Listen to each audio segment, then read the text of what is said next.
أعوذ بالله السميع العليم من الشيطان الرجيم بسم الله الرحمن الرحيم الحمد لله رب العالمين وبه نستعين وصلى الله على سيدنا محمد وآله الطاهرين وعلى الله عليهم أجمعين من الآن إلى قيام يوم الدين. Une vidéo pour changer concernant donc la série de la jurisprudence de la secte Bakri. Il y a un peu plus d'un an, peut-être même un peu plus que cela, j'avais fait une série concernant la jurisprudence de la secte Bakri. L'objectif c'était de montrer à nos frères et nos sœurs, qui des fois sont nouveaux dans le schisme, ou certains, ce qui est grave, c'est qu'ils ne sont pas nouveaux, et ils continuent à suivre une forme de jurisprudence Bakri en pensant qu'on serait similaire à eux. En réalité, il y a des points où effectivement nous sommes similaires, mais il faut vérifier parce qu'il y a quand même des grandes divergences. Et j'avais démontré cela à travers le livre Fiqh Sunna de Sayyid Sabiq, qui est un livre d'un auteur égyptien, un cheikh Bakri, qui regroupe différentes fatwas des savants des 4 écoles. Et en l'occurrence, les premiers savants, donc Ahmed ibn Hanbal, Abu Hanifa, Shafi'i et Malik ibn Anas. Donc les 4 écoles des Mukhalifin, de l'égarement.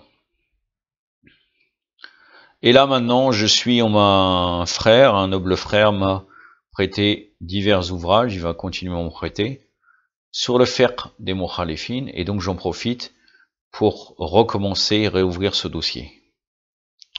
Là, j'ai devant moi le livre Boulough al-Maram, donc l'arrivée au but d'El Hafid ibn Hajar Asqalani. Voilà. La particularité de ce livre, c'est qu'il a été ajouté les commentaires des savants salafites contemporains, donc du XXe siècle, et certains du XXe siècle. En l'occurrence, il y a Shir al-Taymin, El-Fawzan, El-Rajihi. Le commentaire, c'est de Shir Abdullah al-Bassam, et l'authentification des hadiths, et quelques commentaires, ça a été tiré des ouvrages de l'Albani, Nasr al-Din al-Albani, Albani comme vous le connaissez.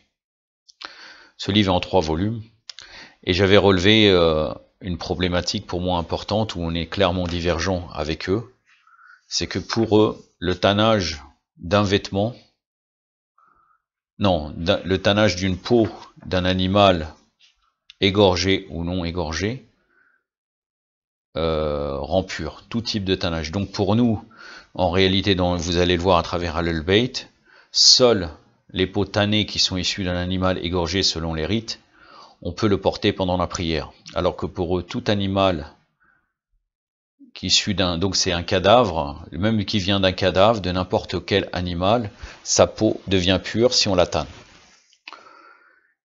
Et donc, dans ce chapitre-là, donc dans la page 46 de ce livre, il y a un chapitre qui dit la peau tannée est pure. Ça parle des vêtements, et c'est dans le livre de la purification. Donc là, il nous ramène un hadith, bien sûr, un hadith complètement faux, comme vous vous en doutez bien. Donc là, il nous dit, Ibn Abbas rapporte que le messager d'Allah, sallallahu alayhi wa sallam, a dit, donc nous on dit, n'a pas dit, si la peau est tannée, elle est purifiée. Authentifiée par Albani, Sahih, donc il a mis Sahih, c'est Al-Albani, et c'est un hadith qui vient de Muslim, le hadith 366. Un autre hadith, après je vais vous donner leurs commentaires. Salama ibn Mu'abiq rapporte que le messager d'Allah a dit le tannage de la peau de la bête morte non immolée la purifie. C'est un hadith qui est considéré Sahih par Albani, c'est dans Sahih ibn Ibban, le hadith 1290.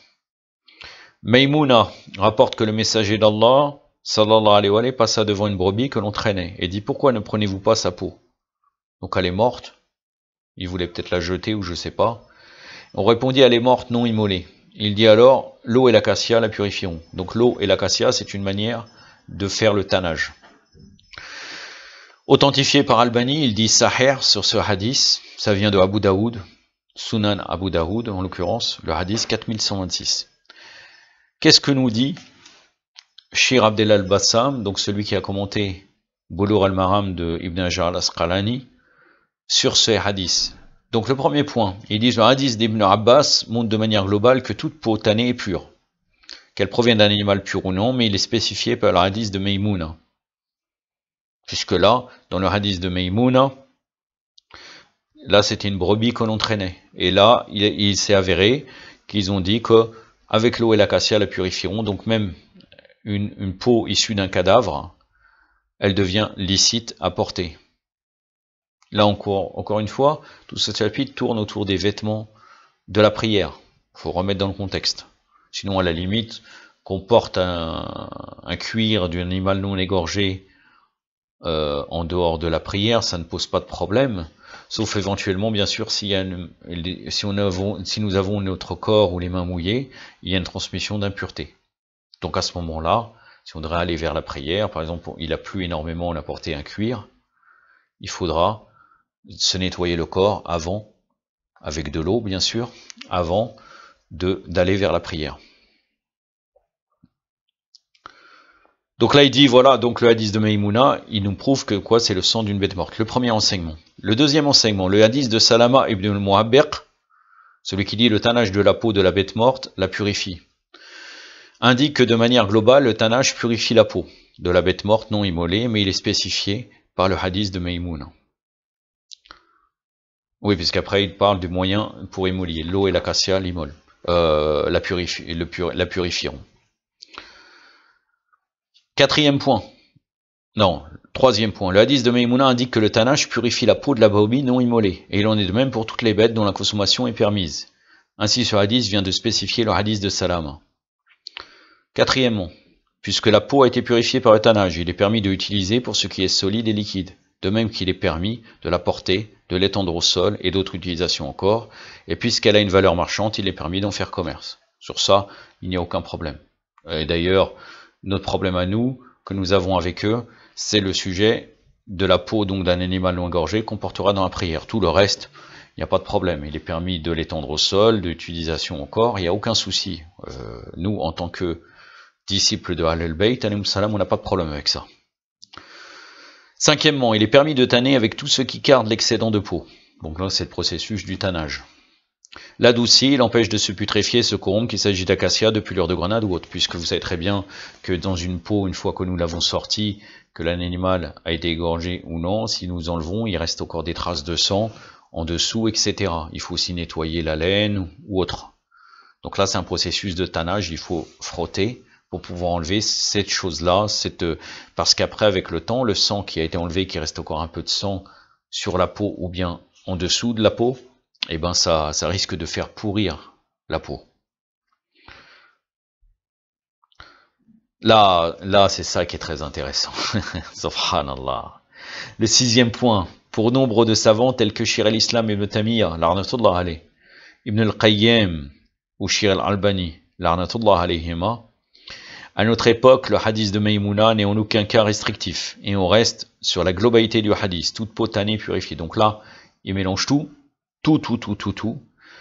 Il dit toutes les peaux sont licites, les peaux tannées sont licites, quelles que soient les bêtes, dès qu'elles sont prélevées, licites à la consommation ou non, impures ou non, même le porc. Allahu Akbar. Voilà, même le porc, selon eux, c'est bon. On porte une peau de porc, on fait la prière avec, il n'y a aucun souci. La hawla la wala quwwata illa billah. Les ténèbres, et nous arrivons aux lumières, les lumières de Ahlul Bayt alayhim salam. Que nous dit Ahlul Bayt? Déjà, premièrement, les jurisconsultes, ils sont tous d'accord pour dire que le tannage ne purifie pas la peau. Donc, si nous tannons, ça ne change rien, ça ne purifie pas. Il faut avoir une peau tannée sur soi.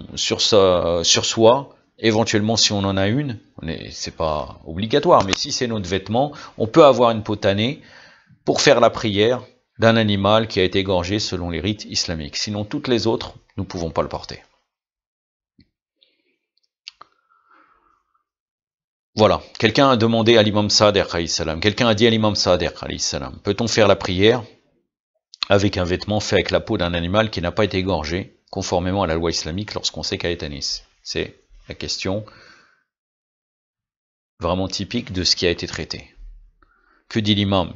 L'imam lui a dit, non, on peut pas, c'est-à-dire non, on ne peut pas faire la prière avec un vêtement fait avec une peau pareille, même si elle a été tannée 70 fois. 70 fois, c'est pas le chiffre 70, comme vous savez en langue arabe, ça montre un grand nombre de fois.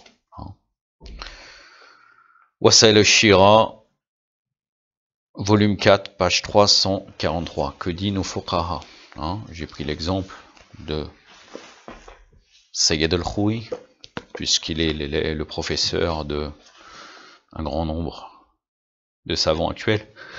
Alhamdulillah, Allahumma salli ala Muhammad wa ali Muhammad. Excusez-moi.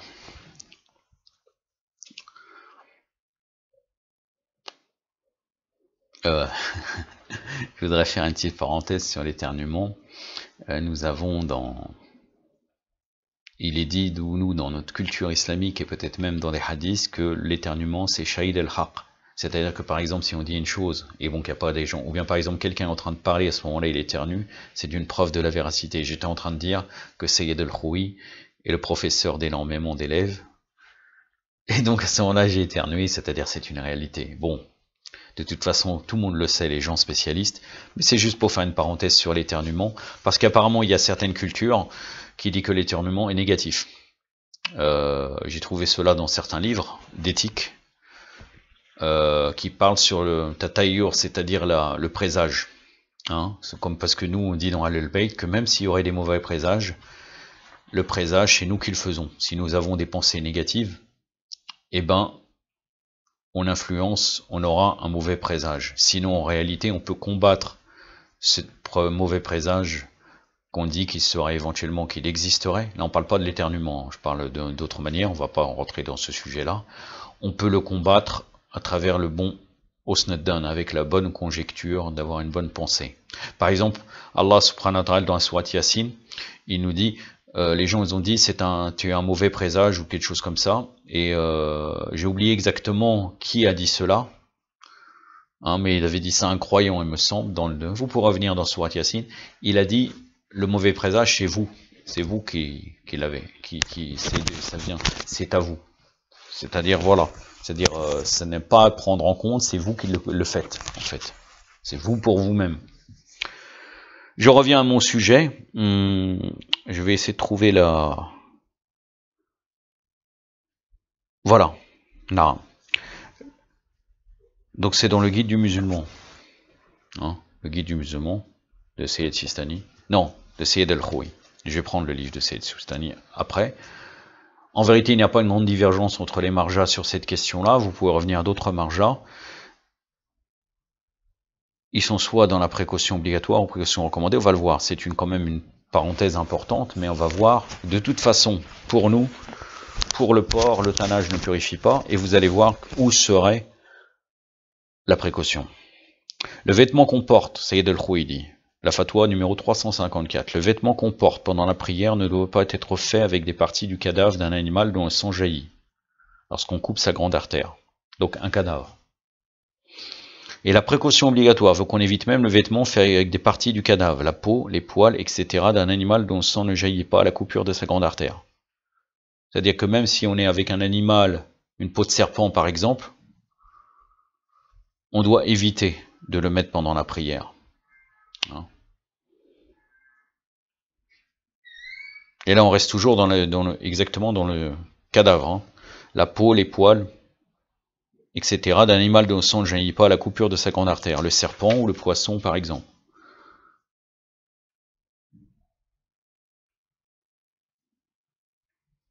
Le vêtement qu'on porte pendant la prière ne doit pas être fabriqué avec des parties du cadavre d'un animal dont il est interdit de manger la viande. Donc si on porte même un seul poil d'un animal lors de la prière, celle-ci sera invalide.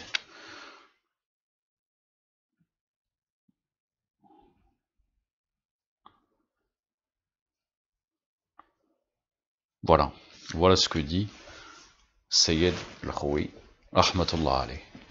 Que nous dit Sayyid Sistani, le guide du musulman.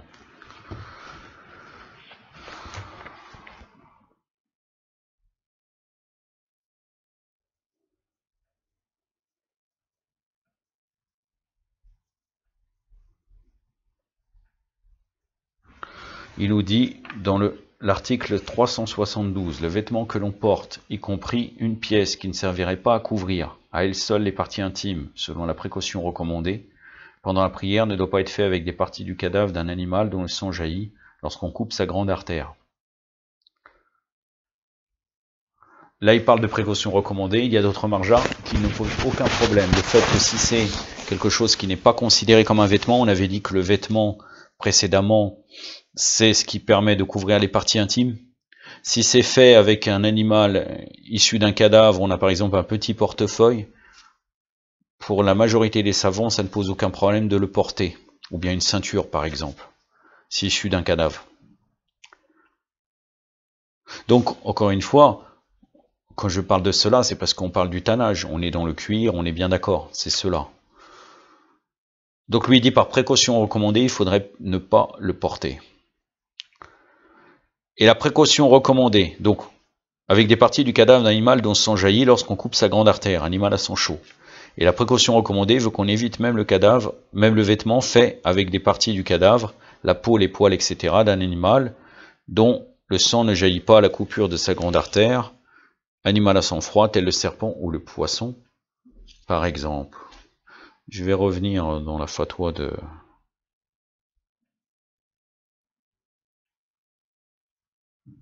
Voilà, Sayyid al-Khoui nous parle de précaution obligatoire. Donc éventuellement, il faudrait soit appliquer la précaution, je reviens pour ceux qui suivaient Sayyid al-Khoui de son vivant, ou bien qui sont restés sur son taqlid avec l'autorisation d'un marja vivant.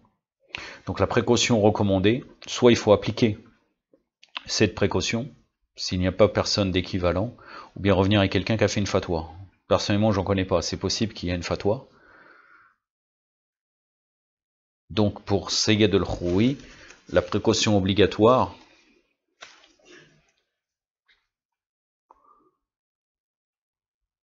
on doit éviter le vêtement fait avec des parties du cadavre d'un animal dont le sang ne jaillit pas.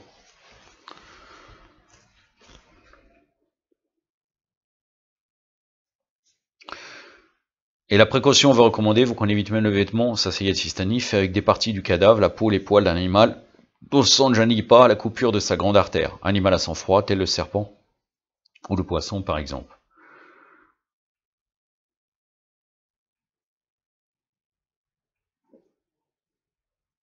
Le vêtement que l'on porte pendant la prière, puisque là il avait parlé de précaution recommandée, de ne pas porter un, disons un portefeuille ou autre, très petit, qui me permet de ne pas couvrir les parties intimes. Donc là, Sayyid Sistani, il ajoute, le vêtement que l'on porte pendant la prière, à l'exception de petits vêtements tels les chaussettes qui ne servent pas d'habitude à couvrir les parties intimes, ne doit pas être fabriqué avec des matières tirées du cadavre d'un animal sauvage, voilà, c'est ça qui est important, ni même par précaution obligatoire de tout animal à la viande illicite. Donc c'est clair et net, rien ne purifie, le tannage ne purifie pas. Je pense que j'ai terminé, vous voyez très bien la divergence. Donc les Mukhalifin nous dit que la peau tannée purifie, issue de n'importe quel animal, et nous disons que la peau tannée ne purifie pas à travers le hadith et les fatwas de nos marjas. Yaktafi ba'd al-qadr, wa sallallahu alayhi wa sallam Muhammadin wa atrati wa ta'irin, wa assalamu alaykum wa rahmatullah.